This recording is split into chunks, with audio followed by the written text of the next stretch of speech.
Hello friends, welcome to my YouTube channel Baahubali nursing classes. आज का हमारा टॉपिक क्या है? होम्योस्टेसिस। क्या है? होम्योस्टेसिस। तो ये होम्योस्टेसिस होता क्या है? Homeostasis is a term. क्या है? It is a term that indicates relatively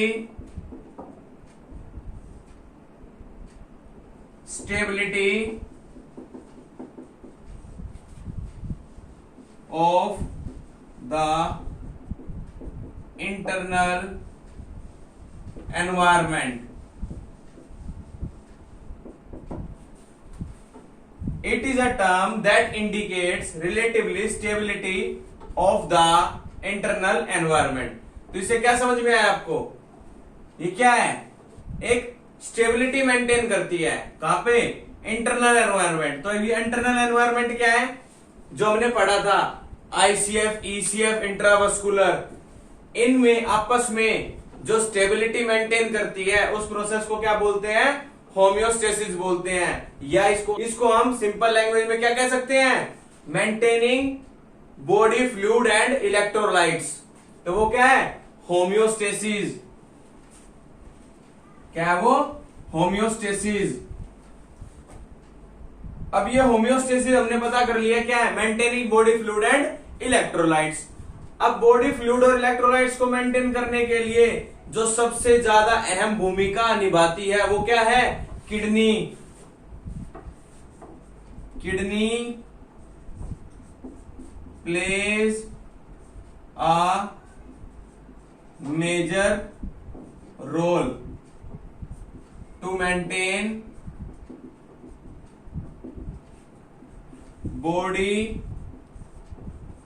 fluid and electrolytes. ठीक है, तो अब बात करेंगे। अब आप पूछोगे कि भाई किडनी कैसे करती है? अभी बता देते हैं। जो हमारे एड्रेनल ग्लैंड होते हैं वहां से एक हार्मोन सीक्रेट होता है। कौन सा? एल्डोस्टेरोन। तो ये क्या है? Adrenal gland, adrenal gland secrets कौन सा hormone? Aldosterone. And aid to controlling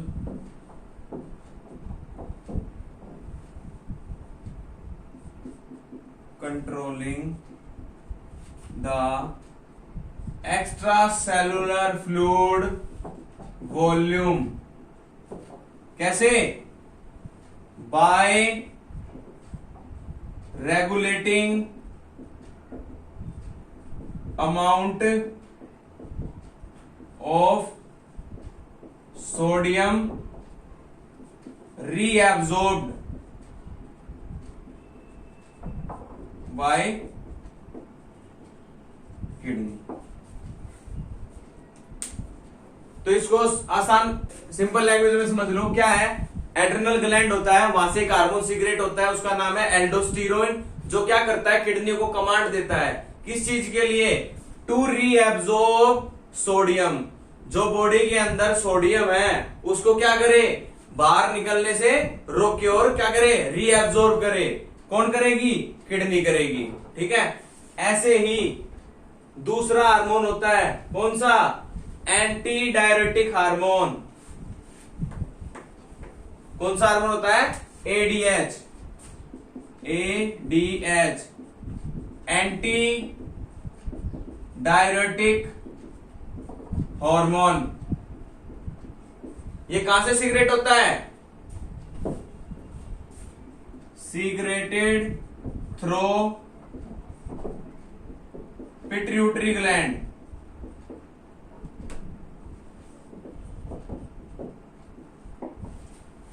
जो एल्डोस्टेरोन हार्मोन था वो सीक्रेट हुआ था एड्रेनल ग्लैंड से। ऐसे ही एंटी डायरेटिक हार्मोन कहां से सीक्रेट होता है? पिट्यूटरी ग्लैंड से। ये क्या करता है? ये भी क्या करता है? किडनी को कमांड देता है किस चीज के लिए, to reabsorb water, to reabsorb water. अब बात करते हैं, अगर ये स्टेबिलिटी क्या हो जाए, ऑल्टर हो जाए, अगर मेंटेनेंस क्या हो जाए, खराब हो जाए, तो उसको क्या बोलेंगे, किस कंडीशन में मेंटेनेंस खराब होगा, किस कंडीशन में होगा, या तो body fluid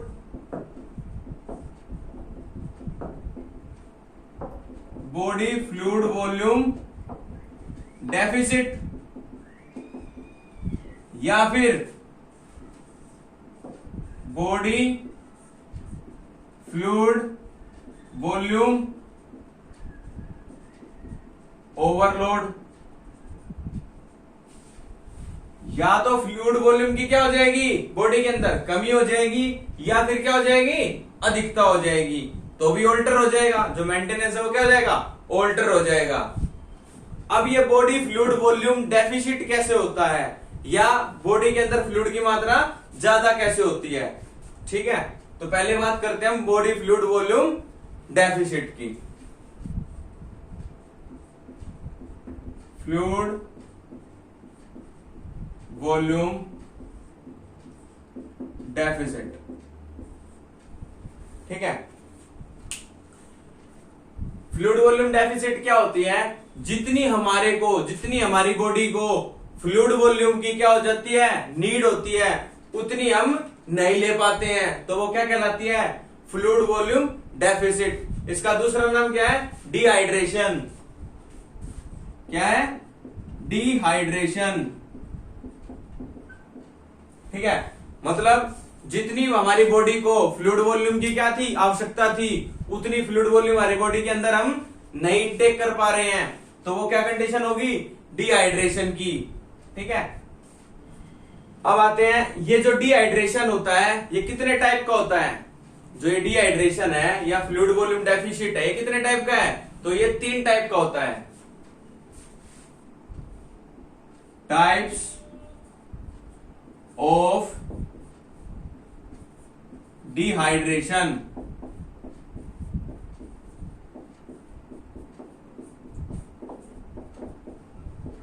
types of dehydration, हमने लास्ट क्लास में क्या पढ़ा था, 3 टाइप के क्या होते हैं, सॉल्यूशन होते हैं, आइसोटोनिक, हाइपोटोनिक या फिर हाइपरटोनिक। तो सेम 3 टाइप के डिहाइड्रेशन होते हैं, आइसोटोनिक डिहाइड्रेशन,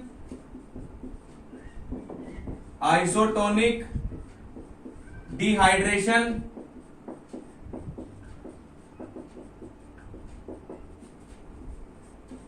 हाइपरटोनिक डिहाइड्रेशन, और थर्ड क्या है, हाइपोटोनिक डिहाइड्रेशन, ठीक है। अब ये आइसोटोनिक, हाइपोटोनिक और हाइपरटोनिक सॉल्यूशन का तो पता था, ठीक है, जिसके अंदर क्या होती है, इक्वल मात्रा में सॉल्यूट और सॉल्वेंट होता है, आइसोटोनिक। हाइपरटोनिक में क्या होता है, सॉल्यूट की मात्रा ज्यादा होती है एज कंपेयर टू सॉल्वेंट। और हाइपोटोनिक में क्या था, कलर की मात्रा, सॉल्यूट की मात्रा क्या होगी, कम होगी, और जिसमें हम मिलाते हैं पानी में वो क्या होगा, ज्यादा होगा, वो क्या है, हाइपोटोनिक।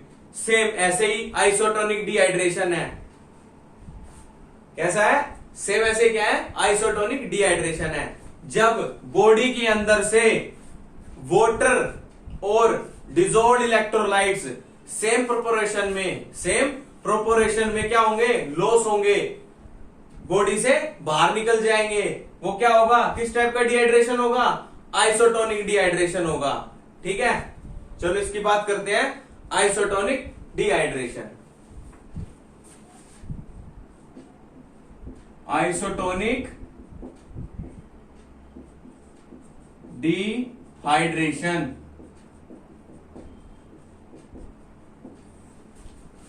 मैंने क्या बताया, जब शरीर के अंदर से वाटर और जो डिजोल्व्ड इलेक्ट्रोलाइट्स हैं वो क्या होंगे, सेम मात्रा में लॉस होंगे, वो क्या कंडीशन कहलाएगी, isotonic dehydration. When water and dissolved electrolytes loss in equal proportion। वो क्या है? Isotonic dehydration. और आइसोटोनिक डिहाइड्रेशन को ही क्या बोलते हैं? हाइपोवोलीमिया। क्या बोलते हैं? It is also known as hypovolemia. ठीक है। और ये क्या है? Most common type of dehydration है। ये क्या है? Most common type of dehydration है। जब आइसोटोनिक डिहाइड्रेशन होता है बॉडी के अंदर तो क्या हो जाता है? Decrease circulatory blood volume. जो ब्लड शरीर के अंदर सर्कुलेट होता है वो क्या हो जाएगा? कम हो जाएगा। ये हमारा क्या था? Isotonic dehydration. नेक्स्ट हमारा क्या है? Hypertonic dehydration.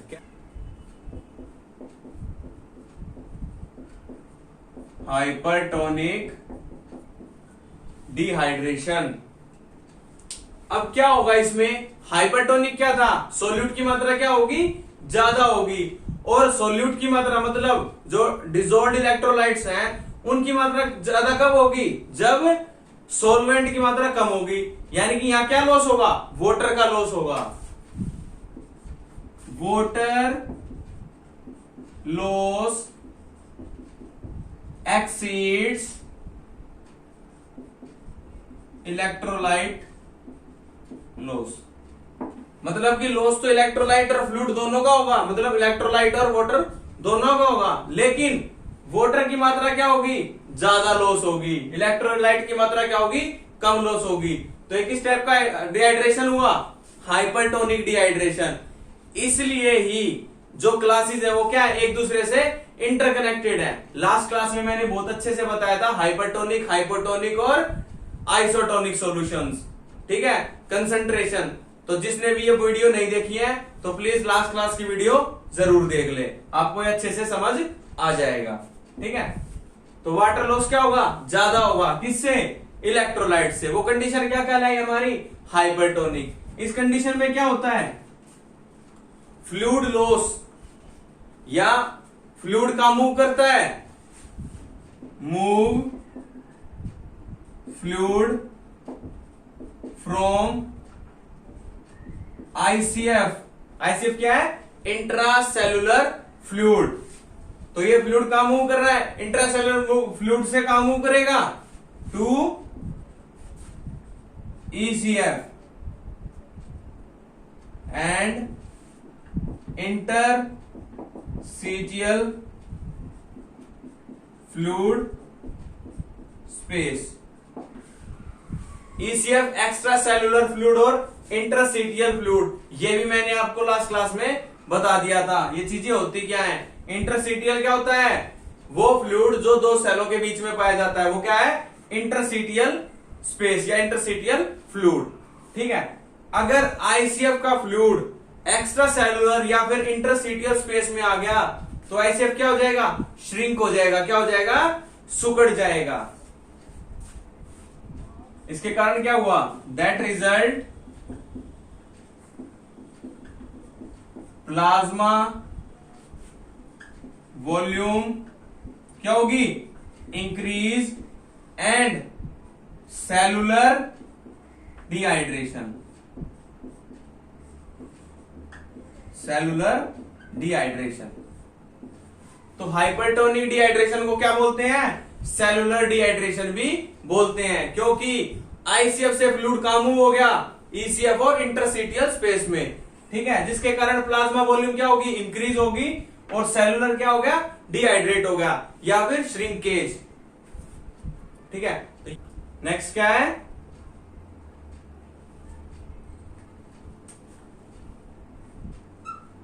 Hypotonic dehydration.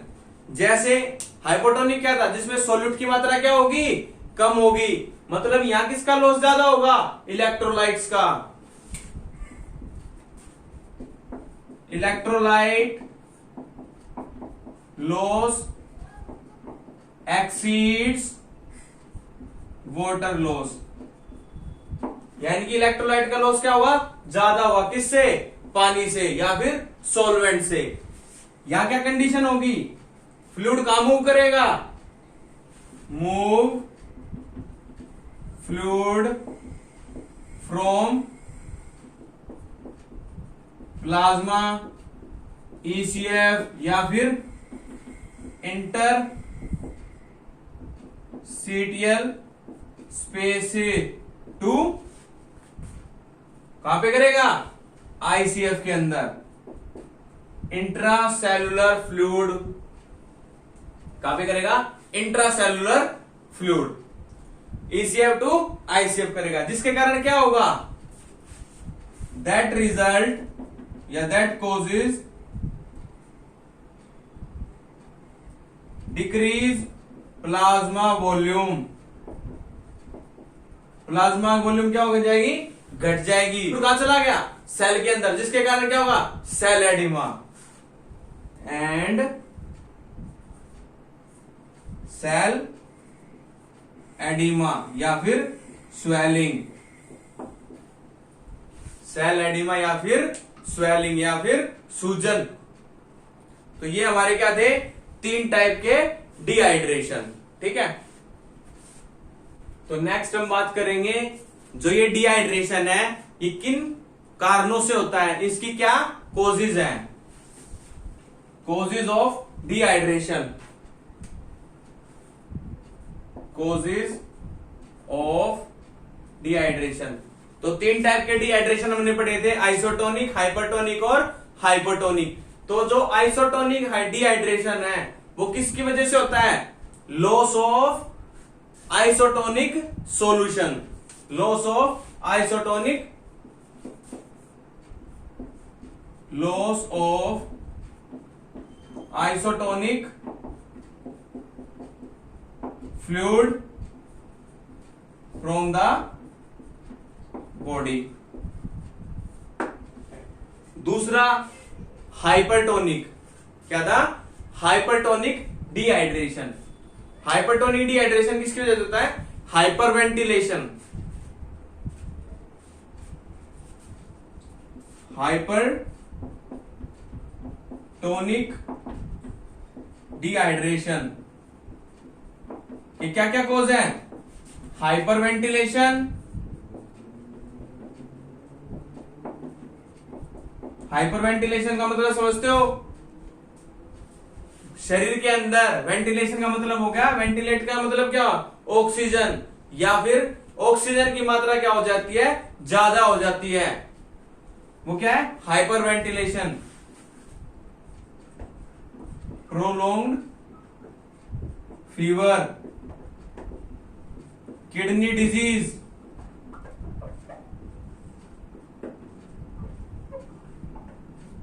Diarrhoea,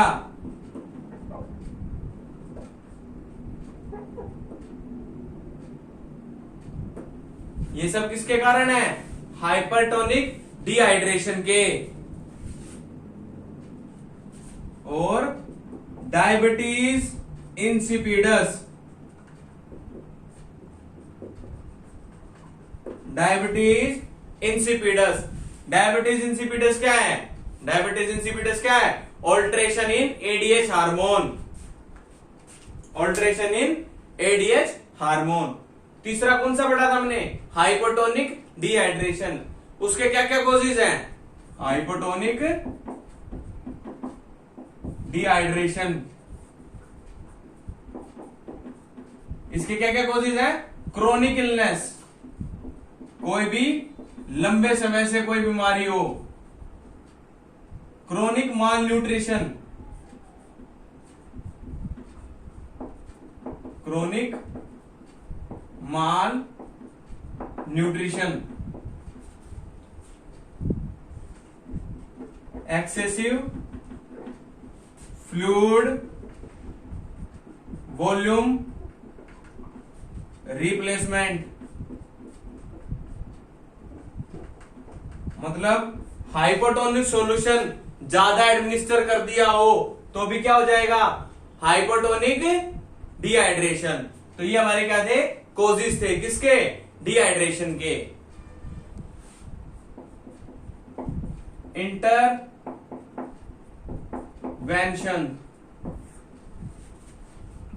क्या क्या करेंगे, सबसे पहले क्या करेंगे, मॉनिटर करेंगे, किसको, cardiovascular system, respiratory system, integumentary मतलब स्किन से रिलेटेड, इंटुगुमेटरी सिस्टम स्किन के अंदर क्या क्या चेंजेस हो रहे हैं, गैस्ट्रोइंटेस्टाइनल सिस्टम, इनके अंदर जो जो चेंजेस हो रहे हैं उनको क्या करेंगे, मॉनिटर करेंगे।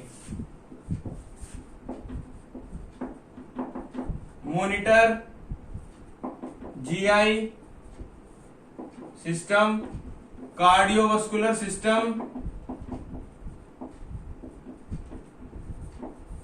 कार्डियोवास्कुलर सिस्टम, रेस्पिरेटरी सिस्टम,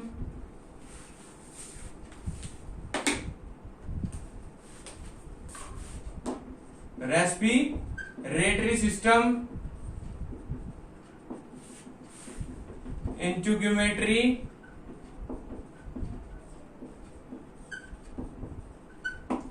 मतलब कि इन सिस्टम में क्या क्या चेंजेस आ रहे हैं, किसके कारण, डिहाइड्रेशन के कारण, उनको क्या करेंगे, मॉनिटर करेंगे। और क्या करेंगे, जो लॉस, फर्दर लॉस है उसको क्या करेंगे, प्रिवेंट करेंगे, prevent further loss of fluid. और क्या करेंगे,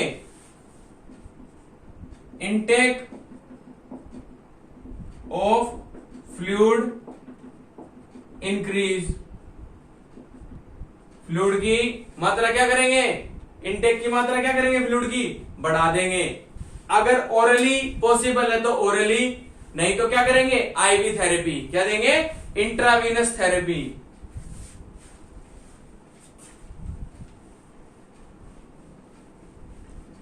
अगर ओरली पॉसिबल है तो ओरली, नहीं तो क्या करेंगे, ivy therapy, ivy therapy administer और एडमिनिस्टर प्रिस्क्राइब्ड मेडिकेशंस, कौन कौन सी, सच एज एंटीडायरियल,